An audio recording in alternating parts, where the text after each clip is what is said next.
I'm here with Greg Keller, who is with Dynamy Internship Year, and they are the sponsors of a series of gap year fairs. The first one being in Chicago, and is that correct?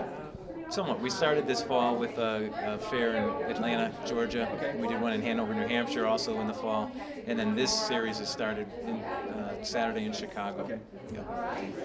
And then after Denver, in a couple of weeks, we're off to the West Coast, where we'll be doing fairs in LA, Portland, Seattle, San Francisco, and then a series of fairs in and around the Northeast and the Mid-Atlantic states.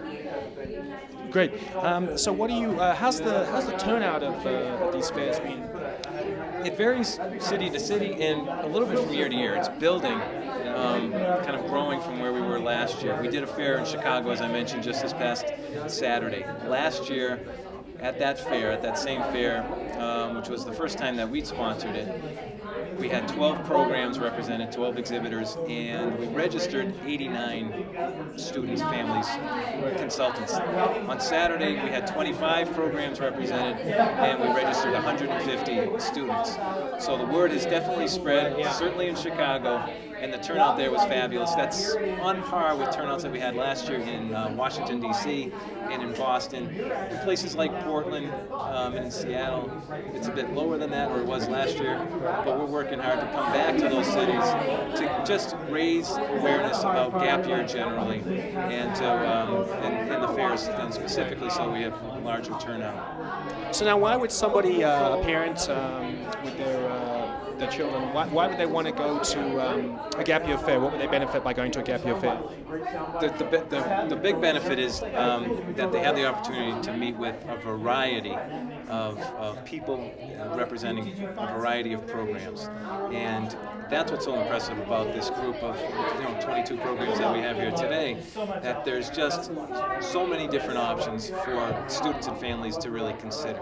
And that's a big message, that there's all kinds of opportunity if you want to take some time off from the academic grind and explore your interest in a different way. The other thing is to meet people and to listen to somebody like Holly, who has so much experience, and to hear kind of firsthand accounts from parents and from students, as we heard in the presentation earlier.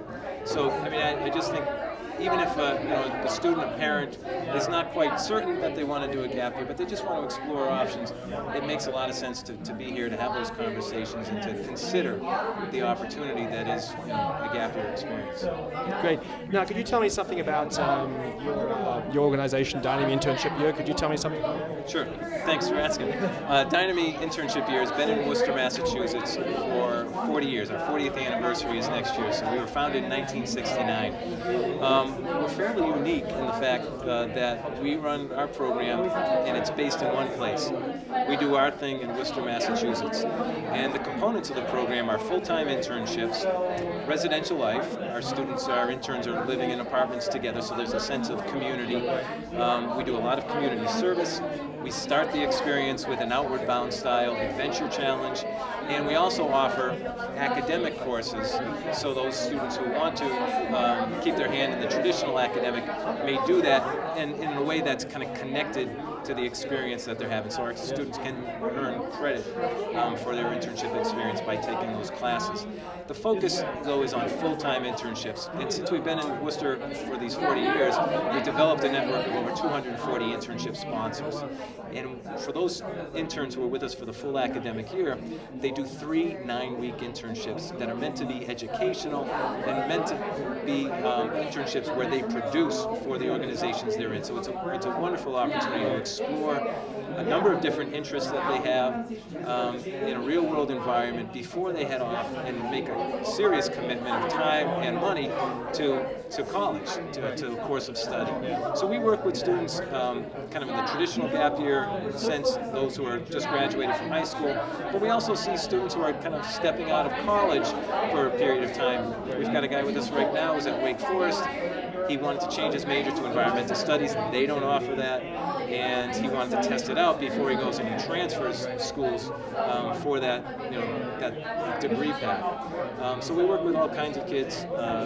We're trying to figure out what direction they want to head in with their studies and with their life. So what are some of the organizations that you partner with as far as where these internships take place? I'm going to use a prop.